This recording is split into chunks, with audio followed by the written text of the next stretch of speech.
Most people who buy a shotgun for home defense do it based on one of three things: something they heard from a friend who served, something they saw in a movie, or something a guy at the gun counter told them between selling them a box of shells and a cleaning kit. None of those sources are necessarily wrong, but none of them are complete either. And in the specific context of a home defense situation, an incomplete understanding of what your shotgun actually does is not a minor gap in your knowledge. It is the kind of gap that turns a tool designed to protect your family into a liability in the moments when it matters most. The shotgun is one of the most effective defensive weapons ever made for close quarters use. That is not mythology. That is documented in decades of terminal ballistics research, law enforcement after-action reports, and military close quarters combat studies.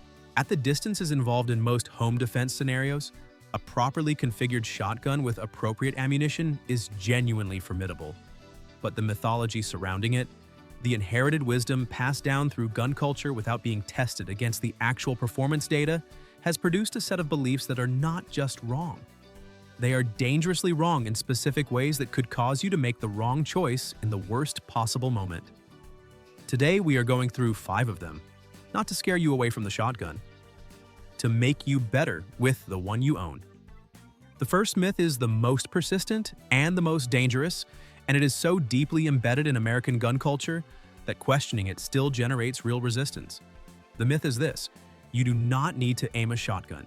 You have heard this. You may have said it yourself. The idea is that at typical home defense distances, the spread of the shot pattern is so wide that precise aiming is unnecessary. You point it roughly in the direction of the threat, pull the trigger, and the pellets do the work. This is false. It is not slightly false or true under certain conditions. It is simply, demonstrably, testably false at any distance where you are likely to actually use a defensive shotgun. Here is why. The pattern spread of a typical 12-gauge shotgun with standard buckshot and a standard cylinder or improved cylinder choke begins at roughly 1 inch per yard of distance traveled. At 3 yards, your pattern is approximately 3 inches across. At 5 yards, approximately 5 inches. At 10 yards, you might be looking at a pattern that is 8 to 12 inches in diameter, depending on the specific load, the specific barrel, and the specific choke. A doorway in a standard American home is roughly 3 feet across. At 10 yards, roughly 30 feet, your pattern is still small enough to miss a human-sized target entirely if your aim is off by more than a few inches. And at the distances that dominate actual home defense scenarios, 6 to 15 feet, you are looking at a pattern that is functionally a single slug with very modest spread. 3 pellets of double-aught buckshot at 6 feet are going to hit within a circle that is roughly 6 inches in diameter. They are going to hit exactly where you aim. If you do not aim, 3 pellets of double-aught buckshot are going to hit whatever you were pointing at, including the wall, the door frame, the person who should not have been there, or the ceiling. The empirical test for this is available to anyone with access to a range and a box of shells. Set up a standard silhouette target at 10 feet and pattern your defensive load without deliberately aiming. Then pattern it aimed. The difference in group size and center hit rate is significant and instructive. To understand just how dramatic this difference is, consider what the pattern actually looks like with different choke configurations. A full choke, the tightest constriction available, might produce a pattern no wider than 4 or 5 inches at 20 yards. An improved cylinder choke, which is among the most commonly recommended for defensive use, opens that pattern up but not nearly as much as people assume. At 10 yards, improved cylinder with double-aught buckshot might produce a pattern of 8 to 10 inches across, which sounds large until you realize that you can miss an adult torso entirely if your point of aim is off by more than 4 inches. The cylinder bore configuration, meaning no choke constriction at all, offers the widest spread and is sometimes recommended for home defense specifically because of that spread. Even so, at the distances that matter inside a home, the practical difference between choke configurations in terms of pattern size is measured in inches, not feet. None of them give you the room to point vaguely in a direction and expect reliable hits. The shotgun demands exactly the same visual alignment as any other firearm. The myth that it does not is the single most dangerous piece of shotgun lore in circulation. The second myth is related to the first and is the sentence that has caused more negligent discharges and more tragic outcomes than almost any other piece of firearms advice ever repeated.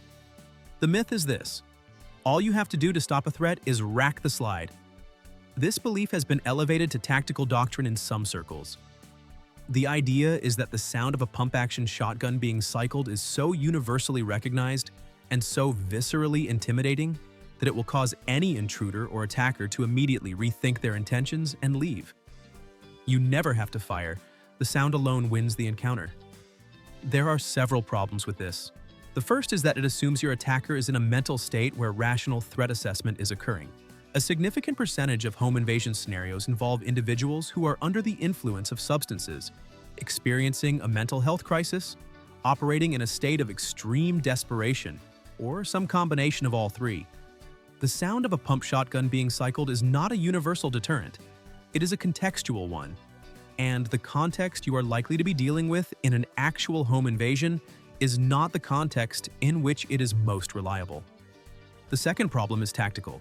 If you are storing your shotgun without a round in the chamber, a practice that some recommend for safety and others recommend because of the deterrence mythology, racking the slide to chamber a round tells the attacker exactly where you are. You have announced your position, your readiness state, and your weapon type simultaneously. You have given up the initiative while taking no meaningful tactical action. The third problem is the one that never gets discussed, but that is most consequential. If you rack the slide and the attacker does not stop, you now have to make the shooting decision from a position of reduced tactical advantage, with an attacker who has heard your announcement and is no longer surprised, having spent a moment on a deterrence tactic that did not work rather than on positioning, communication with other household members, or the actual decision framework for defensive use of force. Rack the slide for exactly one reason: because you need to chamber a round to make the weapon ready to fire, not as a deterrent, not as a warning. If you want to issue a verbal warning, issue a verbal warning. That costs nothing and communicates the same information without the tactical disadvantage. There is also a legal dimension to the rack for deterrence approach that almost never gets discussed in the context of this myth. In most jurisdictions, the legal standard for defensive use of force requires that you reasonably believed you faced an imminent threat of death or serious bodily harm at the moment you used or threatened force. Racking a pump-action shotgun is an explicit threat of deadly force. If the situation is one where racking the slide is a reasonable response, it is also one where you should be prepared to actually use the weapon, because you have already committed to that level of force escalation in the eyes of the law. If the situation is not at that threshold, racking the slide is both tactically counterproductive and legally ambiguous in ways you do not want to navigate in the aftermath of a defensive incident. The practical lesson from both the tactical and legal analysis is the same. Store your defensive shotgun in whatever condition your household safety requirements dictate, be ready to bring it to bear if the threat level justifies it, and skip the theatrical deterrence step entirely. The third myth involves ammunition selection, and it is responsible for a significant amount of poor decision-making at the gun counter and at the range. The myth is that heavier, harder-hitting loads are always better for home defense, specifically the belief that heavier shot, larger caliber slugs, and maximum dram equivalent powder charges are the optimal defensive choice because they hit harder and stop threats faster. The reality of defensive shotgun ammunition selection is considerably more nuanced, and the nuance matters for reasons that extend beyond simple terminal ballistics. Double-aught buckshot, the gold standard of defensive shotgun loads, fires 8 to 9 pellets of approximately 33 caliber in a standard 12-gauge load. Each pellet carries significant energy. The combined effect on a human target at close range is genuinely stopping. This is not controversial in the defensive firearms community. The terminal ballistics of double-aught buckshot at home defense distances are well documented and well respected. What is less discussed is overpenetration. A full-power, double-aught buckshot load fired from a standard defensive shotgun will, under certain conditions, penetrate the attacker's body and continue. It will also penetrate interior walls, which are typically constructed of drywall over wood framing and provide essentially no meaningful resistance to most defensive projectiles. The pellets that miss their intended target, or that pass through it, do not stop at the wall. They continue into adjacent rooms, into neighboring apartments or houses, potentially into family members or bystanders who are in the line of fire but behind a surface you cannot see through. Reduced recoil buckshot loads, which have become standard in law enforcement use precisely because the research supports them, deliver terminal performance on a human target that is essentially identical to full-power loads at defensive distances, while reducing recoil and slightly reducing the energy available for over-penetration. The trade-off is almost universally favorable for home defense use, where the engagement distances are short, follow-up shots matter, and the environment behind the target matters as much as the target itself. Birdshot, specifically the smaller shot sizes like number 8 or number 9, intended for clay target sports, is a different matter. It is sometimes recommended for home defense on the grounds that it will be less likely to overpenetrate walls. This is accurate to a degree. It is also meaningfully less effective as a stopper at any distance beyond arm's length. The light pellets of small birdshot lose velocity rapidly and lack the mass to reliably penetrate to the depths required to disrupt the central nervous system or cause the immediate blood pressure drop that stops a determined attacker. Birdshot is for birds. Buckshot is for defense. The name is not an accident. And the fourth myth is about the shotgun itself, specifically about which shotgun is optimal for home defense. And the myth takes a specific form that has caused a lot of people to purchase a gun that is wrong for their circumstances because of a piece of received wisdom that is not entirely wrong, but is significantly more complicated than it gets presented. The myth is this: for home defense, get the pump. Pumps are more reliable than semi-autos. This was true in 1985. It is meaningfully less true in 2024. The quality gap between modern pump-action shotguns and modern semi-automatic shotguns from reputable manufacturers has narrowed considerably over the past 2 decades. Quality semi-automatic shotguns from established manufacturers, when fed appropriate ammunition and properly maintained, are genuinely reliable in ways that were not achievable with the semi-auto designs of earlier generations. But the reliability argument is not actually the most important consideration for most home defense scenarios, and the pump versus semi-auto debate tends to crowd out the conversation that should be happening, which is about fit.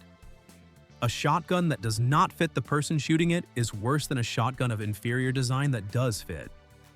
The length of pull, the distance from the butt of the stock to the trigger, determines whether the shooter can control the weapon under recoil, mount it consistently to the same cheek and stock contact point on every shot, and operate the safety and loading mechanisms without awkward repositioning of the grip. A full-size 12-gauge with a standard length stock and a 3-inch magnum load is a formidable defensive tool for a 6-foot-tall person with long arms who practices regularly. For a 5'3" person who has fired fewer than 2 boxes of shells in their lifetime, it is a recoil management problem waiting to manifest at the worst possible time. The practical consequences of this are visible at any defensive shooting course that accepts shotguns. Shooters with poorly fitting guns shoot worse, flinch more, develop habits in response to recoil that undermine their accuracy, and in some cases are genuinely put off the weapon entirely by an experience that should be confidence-building.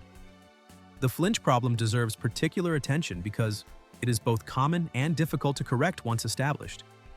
A flinch is a learned anticipatory response to expected pain or discomfort. When a shooter fires a weapon that hurts them, their nervous system learns to brace for the pain before the trigger breaks, which manifests as a movement that occurs a fraction of a second before the round leaves the barrel, pulling the muzzle off target just as the shot fires. The shooter does not experience this as a flinch. They experience it as poor accuracy that they attribute to the gun, the load, the sights, or some other external factor. The solution to an established flinch is hundreds of rounds of careful dry-fire practice and range work with reduced load ammunition, while the shooter rebuilds the neural pathway between trigger press and controlled follow-through. Prevention is considerably easier than cure. Fitting the gun to the shooter from the start, using appropriate loads for the shooter's size and experience level, and building up to full-power defensive loads gradually rather than starting there, these approaches preserve the shooter's confidence and develop actual competence rather than noise tolerance. Adjustable stocks, reduced length stocks for smaller shooters, reduced recoil loads, and in some cases moving to a 20-gauge rather than a 12, these are legitimate solutions to legitimate fit problems. The 20 gauge deserves specific mention here because it gets dismissed as a lesser defensive choice primarily on caliber snobbery rather than on actual performance data. A 20 gauge loaded with appropriate defensive buckshot at home defense distances delivers terminal performance that is genuinely adequate, with recoil that is substantially more manageable for a wider range of shooters. A 20 gauge that gets shot accurately and with confidence is worth more than a 12 gauge that gets managed rather than shot. The fifth myth is the one that is most uncomfortable to discuss, because it requires confronting not the mechanics of the shotgun, but the psychology of the person holding it. The myth is this: having a loaded shotgun next to the bed means you are prepared for a home invasion. Ownership is not preparedness. Possession is not training. A loaded shotgun in the bedroom corner is a potential defensive tool. It is not a defensive capability until the person who is expected to use it has done the work to develop that capability. The work is specific. It involves understanding the legal framework for defensive use of force in your jurisdiction, because using a firearm defensively without understanding the legal standards for justified use creates the possibility of surviving a physical encounter only to face a legal one that produces a worse outcome. It involves having a home defense plan that addresses where family members go during an incident, how you communicate with them, how you communicate with emergency services, and how you avoid creating a situation where you or law enforcement cannot distinguish between the threat and the people you are defending. It involves enough range time with your specific weapon and your specific defensive load that the operation of the gun is reflexive rather than deliberate, because the moment when you need it is the moment when your fine motor skills are degraded by stress hormones and your cognitive bandwidth is fully consumed by threat assessment. None of that is achieved by purchasing the gun and leaving it next to the bed. The dry fire practice that does not require a range or ammunition, the process of running through your home defense scenario mentally and physically in daylight when there is no pressure, the conversations with household members about what they do if they hear a loud noise at 3 in the morning, these are the things that actually constitute preparedness. The gun is the last 5% of a defensive capability. The first 95% is the knowledge, the plan, and the practice. Dry fire specifically is underused to a degree that is almost inexplicable given how accessible and effective it is. Dry fire with an unloaded, verified empty weapon allows you to practice the mount, the trigger press, the sight alignment, and the follow-through at home, on your schedule, without range fees or ammunition cost.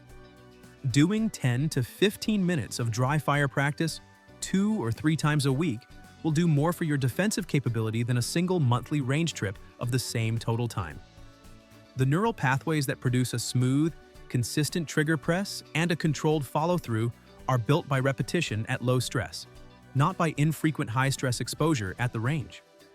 Home defense planning as a family conversation is similarly underutilized. The family members in your home need to know that the plan when they hear an unexpected sound at night is to stay in their rooms. Barricade the door if possible, call emergency services, and communicate with you, not to investigate the sound or move toward you in ways that could produce a tragic case of misidentification in the dark. These conversations are uncomfortable to have with children. They are also essential, and having them in a calm and age-appropriate way is far better than not having them and discovering the gap in the plan during an actual incident. This is not a popular message in a culture that has conflated gun ownership with security, but it is the honest one, and the people who have actually used firearms defensively, the law enforcement professionals who have processed the aftermath of both successful and unsuccessful home defense encounters, are consistent on this point. The equipment matters far less than the decision-making framework and the practiced response. The person who knows their house, has a plan, has communicated it to their family, and has practiced the physical and cognitive elements of that plan, that person is meaningfully safer than the person who has a more expensive gun and has done none of that work. The shotgun earns its reputation as a home defense tool. At appropriate distances with appropriate ammunition, it delivers terminal performance that is difficult to argue with. But the mythology that surrounds it, the aim not required narrative, the rack the slide deterrence doctrine, the bigger is better ammunition selection, the pump is always better configuration advice, and above all the ownership equals preparedness assumption, that mythology actively undermines the real capability of the tool. The people who get the most out of their defensive shotguns are the people who have tested the mythology against actual performance, who have taken the time to understand what their specific gun does with their specific load at their specific likely engagement distances, who have configured the weapon to fit them rather than to match an imagined ideal, and who have done the unsexy work of planning, dry fire, and actual range time to build the capability that the equipment alone cannot provide. Understanding why those myths are wrong is the first step. The second step is deciding to do something about it. If the kind of evidence-based breakdown of defensive firearms is what you want more of, subscribe and hit the bell. We do this across the full range of home defense and personal protection topics. No mythology, no gear worship, just what the data says and what the professionals who have actually used these tools in real situations have learned. Next week, we are going into handgun selection for home defense, and the answer is going to surprise some people in the same way this one did. Drop the myth you believed before you watch this in the comments. Tell us where you heard it, because most of this stuff has an origin story, and the origin stories are at least as interesting as the myths themselves.